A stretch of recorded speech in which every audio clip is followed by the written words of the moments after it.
حضور صلی اللہ علیہ وسلم کی حیات طیبہ کے آخری ایام میں یہ واقعہ پیش آیا کہ حضور مسجد نبوی میں تشریف فرما ہے، مجمع موجود ہے،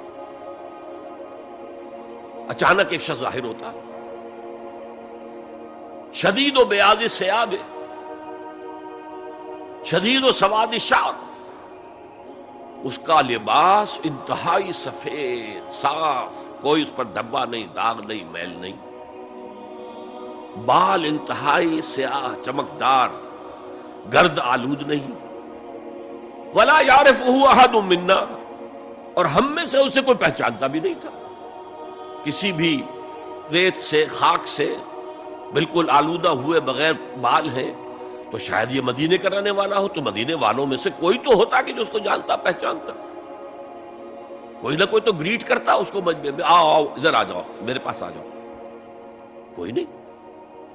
اور اگر براہ راست باہر سفر سے آ رہا ہے تو کچھ گرد آلود بال ہوتے، کچھ کپڑے میلے کچیلے ہوتے، تو لوگ حیران تھے۔ اور مزید یہ کہ اس نے سیدھا تیر کی طرح مجمع کو چیرتا ہوا حضور کے عین سامنے جا کر بیٹھ گیا۔ اب لوگ حیران ہیں، یہ ہے کون؟ اس کی یہ جرت، یہ جسارت، اور اس طرح دو زانو بیٹھا کہ حضور کے گھٹنوں کے ساتھ اپنے گھٹنے جوڑ دیے اور حضور کی رانوں پر اپنے دونوں ہاتھ رکھ دیے۔ اب سوال کیا، یا محمد اخبرنی عن الاسلام، اے محمد مجھے بتاؤ اسلام کیا ہے؟ حضور نے فرمایا وہی جو میں ابھی آپ کو حدیث سنا چکا ہوں، الاسلام ان تشہد اللہ الہ الا اللہ وان انا رسول اللہ وان تقیم الصلاۃ وتؤتی الزکاۃ وتصوم رمضان وتحج البیت ان استطعت الیہ سبیلا۔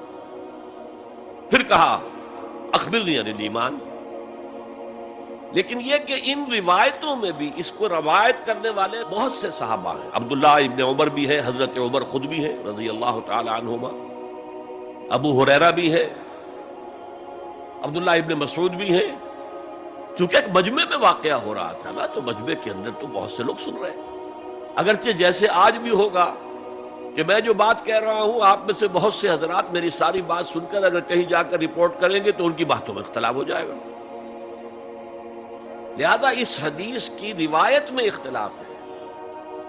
بعض روایتوں میں یہ ہے کہ پہلے پوچھا اخبرنی عن الایمان، پھر پوچھا اخبرنی عن الاسلام، اور یہ جو حضرت عمر کی روایت ہے اس میں ہے سب سے پہلے آپ نے پوچھا اخبرنی عن الاسلام، پھر دوسرا سوال آیا اخبرنی عن الایمان۔ اچھا، اس کے بعد ایک دو سوال اور بھی کیے، اب میں تفصیل میں نہیں جا سکتا۔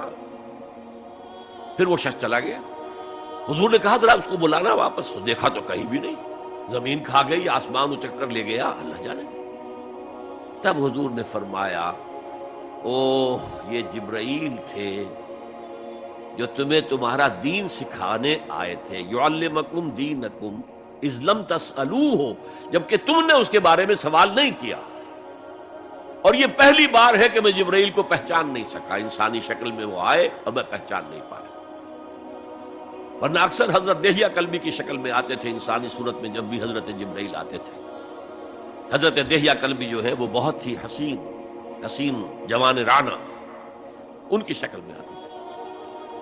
بہرحال یہ اتنا اہم مسئلہ ہے کہ اس کو کلیئر کرنے کے لیے کہ دودھ کا دودھ پانی کا پانی علیحدہ ہو جائے، ایمان کیا ہے، اسلام کیا ہے، دنیا کا نظام اسلام پر ہے، ایمان پر نہیں ہے، آخرت کا معاملہ ایمان پر ہے، اسلام پر نہیں ہے۔ وہ شخص مسلمانوں کا بہت بڑا قائد ہو، بہت بڑا لیڈر ہو، لیکن ہو سکتا ہے آخرت میں زیرو ہو۔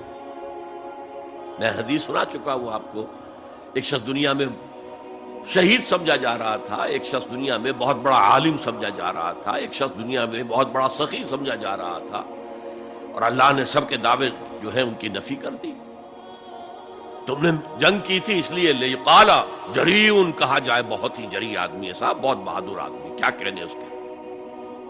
لیقال سخی، بھائی بڑا سخی آدمی ہے، سخاوت کے دریا بہا دیے اس نے، بھائی بہت بڑا عالم ہے، اس سے علم کا کتنا جو ہے لوگوں کو فیض پہنچا ہے۔ وقد قیل، یہ تمہارا مقصود تھا، وہ مقصود دنیا میں حاصل ہو چکا، تمہاری شہرت کے ڈنکے بج چکے، اب یہاں تمہارے لیے کچھ نہیں۔ اور پھر اللہ حکم دے گا اور فرشتے منہ کے بل گھسیٹتے ہوئے اسے جہنم میں جھونک دیں گے۔ تو وہ اسلام وہاں کام نہیں آئے گا، بلکہ اسلام کیا، اسلام پر اتنی اضافی خوبیاں بھی کام نہیں آئیں گی اگر دل میں ایمان نہیں اور اس کے نتیجے میں نیت درست نہیں۔